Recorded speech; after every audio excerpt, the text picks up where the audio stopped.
কোটা আন্দোলন ঘিরে সাম্প্রতিক সহিংসতায় দেশব্যাপী এতগুলো প্রাণ ঝরে যাওয়া দুঃখজনক উল্লেখ করে প্রধানমন্ত্রী শেখ হাসিনা বলেছেন, ধ্বংসাত্মক কর্মকাণ্ড চালিয়ে দেশের অর্থনীতি ও ভাবমূর্তি নষ্ট করা হয়েছে।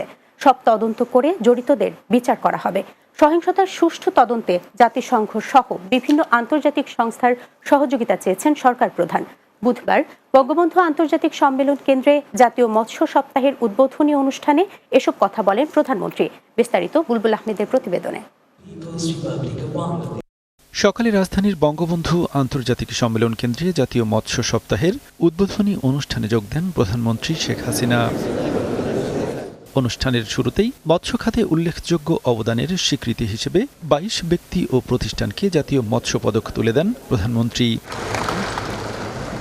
পরে অনুষ্ঠানে বক্তৃতাকালে সাম্প্রতিক কোটা আন্দোলন ঘিরে দেশব্যাপী বিএনপি জামাত শিবিরের নাশকতার চিত্র তুলে ধরেন প্রধানমন্ত্রী।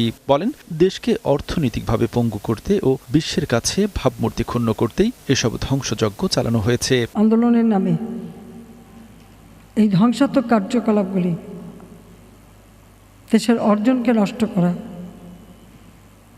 আন্তর্জাতিকভাবে বাংলাদেশের ভাবমূর্তি নষ্ট করা, কে কি অর্জন করলো সেটাই আমার প্রশ্ন। আন্দোলন ঘিরে সহিংসতায় এতগুলো প্রাণহানির ঘটনায় মর্মাহত জানিয়ে সরকার প্রধান বলেন, কারো বুক খালি হোক তা কখনোই কাম্য নয়। এই আন্দোলনের নামে যে সমস্ত ঘটনা ঘটেছে, ধ্বংসাত্মক কাজ করেছে, তারপরে অনেকগুলি প্রাণ ঝরে গেছে।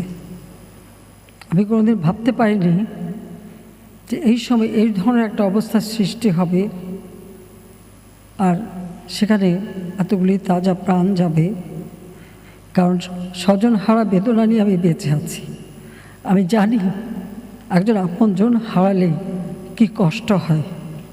সহিংসতায় প্রতিটি মৃত্যুর ঘটনায় বিচার বিভাগীয় তদন্ত করে দোষীদের বিচার করা হবে বলেও জানান সরকার প্রধান।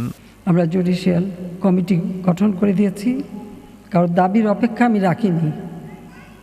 আমি তার আগেই জুডিশিয়াল কমিটি করে দিয়ে এবং আজকে আবার আমি নির্দেশ দিয়েছি। আমরা একজন জজ সাহেবকে দিয়ে করেছিলাম, সেখানে আমি বলেছি আরও দুজন জজ সাহেব দিয়ে আরও দুজন লোকবল বৃদ্ধি করে দিয়ে এবং তার তদন্তের পরিধি বাড়ানো।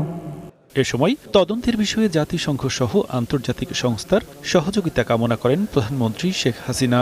আমরা জাতিসংঘের কাছে আবেদন করেছি, আন্তর্জাতিকভাবে বিভিন্ন সংস্থা আছে, বিশেষ করে বিদেশে, তাদের কাছে আমরা সহযোগিতা চাই যে এই ঘটনার যথাযথ সুষ্ঠু তদন্ত এবং যারা এর সঙ্গে দোষী তাদের সাজার ব্যবস্থা। বুলবুল আহমেদ, বাংলা টিভি, ঢাকা।